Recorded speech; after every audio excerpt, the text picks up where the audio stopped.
Well, it's week 5 of the LCS with coverage brought to you by Alienware. I'm joined right now by Contractz after a 3-hour-long match against Dignitas that I slept through after the second hour mark. How are you doing after that match? We have a bit of those, this year. I think we have the longest record, or longest game record. I think we have like 3 or 4 40-plus minute games. We keep it exciting here at NRG. Yes. And we're chilling in the TGI Lounge. We're watching EG versus FlyQuest right now. Who do you think is going to win? You're just taking the Riot Games Lounge and calling it yours? I've been calling this the TGI Lounge forever. This is not the Riot Games Lounge. The Riot Games Lounge is downstairs with the smoothie bar, right? Isn't that the Riot Games Lounge? So this is the TGI Lounge. That's fair. I mean, you've been here long enough, right? So, we're watching EG versus FlyQuest, really standard right now. Spica saw me play Rel and got inspired. There's a gank. They can't see it, so you don't need to commentate it. Well, just explaining it for the viewers. Okay. My question to you was, who do you think is going to take the game? Probably FlyQuest. I feel like they have a pretty solid draft. They have Rumble, Rel, Jace, which is with another Kaisa, Alistar follow-up. So I'm liking FlyQuest odds. Okay. Is that I know that they have that draft, but also have you noticed that underneath the EG it says 9-4 and under FlyQuest it says 3-10? I mean, when we beat C9, our record also said like 1-4. So I mean, a record in this league doesn't matter all too much, to be honest. I think there's no significant like top team that will just win every game no matter what. It's a pretty volatile league to split. All right. Do you know who Boostio is? Yeah, I got coached by EG Zix, a long time ago, and I was following a lot of Valorant this past tournament just because NRG's in it, and I'm also rooting on Mr. Zix, Tony Gray. Would it change your opinion or your decision to root for EG if I told you that Boostio called into Hotline League this week and said he thought LCS players were more lazy than Valorant players?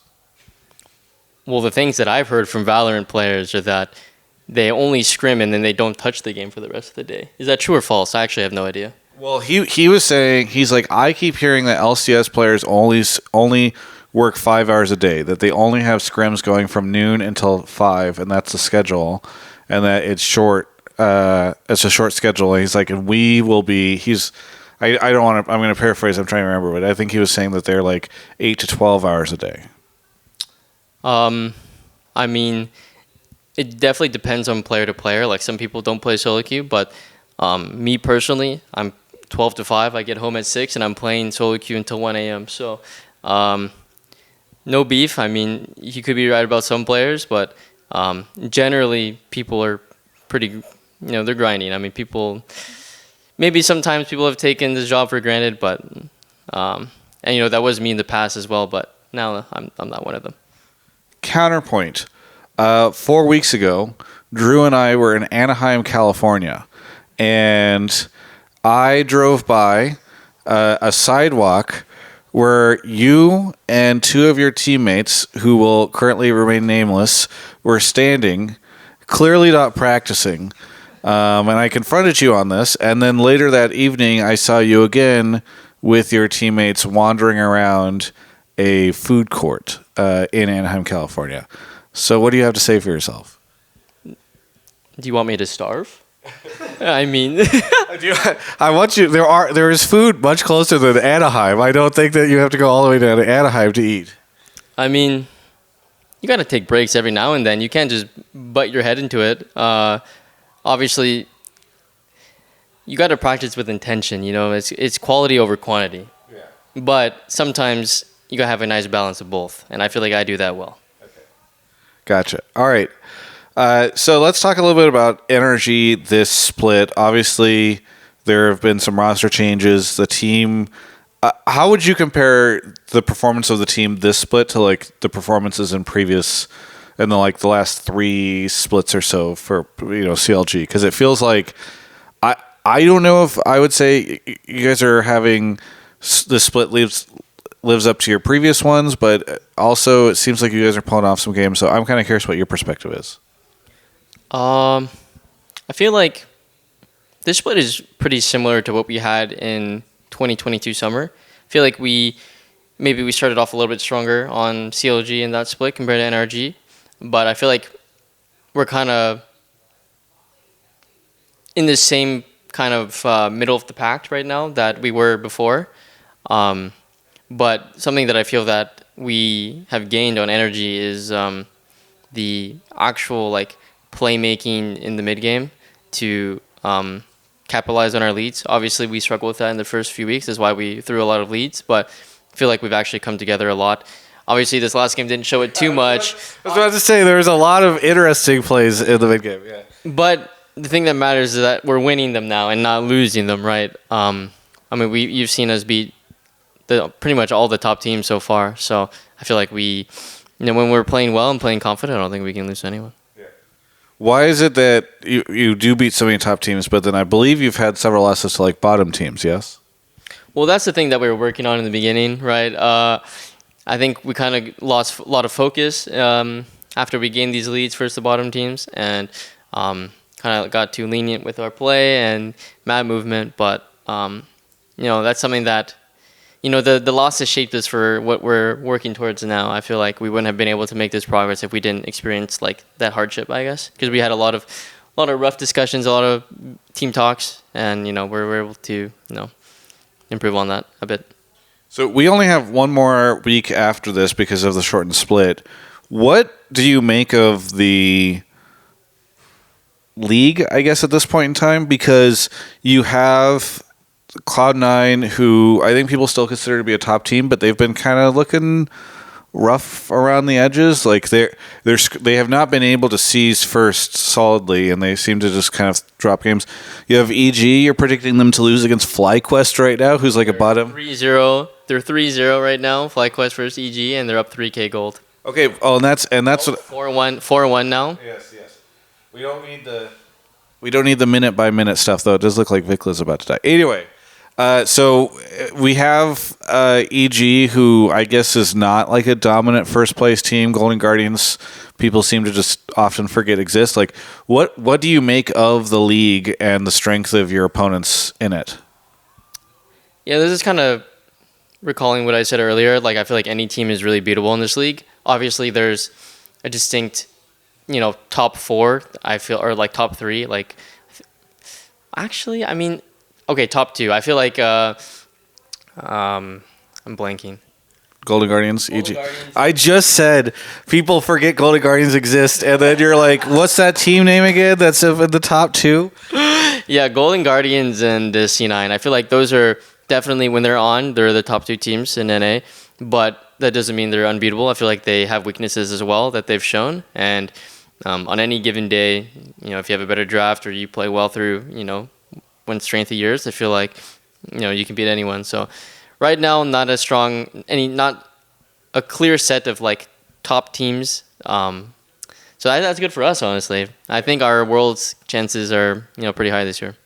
You rate C9 above EG, even though EG has the better standings. Correct. Okay. Why? I mean, they just have better players all the way across the board. I mean, Blabber. And I think the main core of C9, like Blabber plus Berserker.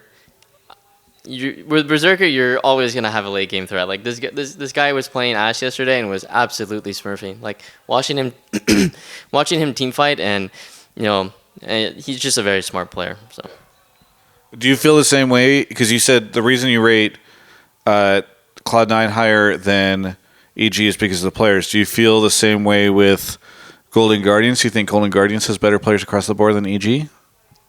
I think River is a top 2 jungler in the league. I think he plays very smart. His pathing is great, and he has a very good understanding of certain team fighting habits on his champions. So whenever River is playing well, I feel like Golden Guardians is always going to be a threat. All right, now that you've played with NRG for a split, what has it been like switching from CLG to NRG? What has been different? I feel like the thing that is different is the competitiveness that NRG brings. I mean, you've seen their, from pretty much top down, their Rocket League, their Valorant, their Overwatch. I feel like they're just all in, they're all or nothing. And you definitely can feel the vibe of like when you talk to the higher ups, when you talk to Andy Miller, when you see the Valorant people working every day, like you can tell these guys want to win, and if they don't win, they're not happy. So definitely the competitiveness. All right, but you were just saying that League players practice more than Val players. So you're saying Energy's Val team practices less than you guys? We scrim the same time. I mean, I'm just saying I see them work, and they're very serious about their gameplay. So would you say League and Val players play scrim and practice the most, or like at the same amount? From our scrims, I'm pretty sure we scrim the same amount. Okay. Yeah. I mean, I don't know what Valorant players do outside of scrims, but I'm sure there's players that play solo queue, and I'm sure there's players that aren't. So I could clip this discussion, both the beginning of the last one and this part, and I could title it something like Contractz hits back at Boostio's claims that LCS players don't practice as much as Val players. Yeah, you can, but I have no bad beef towards Busio. I think he's a great IGL. He played very well at Tokyo, and it was a pleasure to watch him and his team do well. All right. But I could have Drew edit that last part to make it sound like you have beef with them. You can do it as tamely as you want, but there's no beef. Okay. Got it. We'll do that right after this. Okay, so trying to think if there's anything else I need to chat with you about before I let you go. I think it's pretty good. Is there anything that you want to say to any of the fans out there? I'm getting older by the minute. Don't know how long I'll be playing competitive League of Legends. I'm just a tank player now, but I appreciate you guys watching NRG and me throughout my whole career. Hope to be able to do this for many more years. You say that, but as of next week, we will have two 30-year-olds in the LCS. God damn. They're old. You can check out the rest of my coverage of all things LCS right here on my YouTube channel. Valorant players only scrim and then they don't touch the game for the rest of the day. But I have beef towards Busio. Hey everyone, hopefully you've been enjoying our coverage of the LCS season here from the LCS studios. I guess it's called the Riot Games Studios now. Either way, we've been having a great time providing you high quality interviews. Hopefully you've been enjoying them.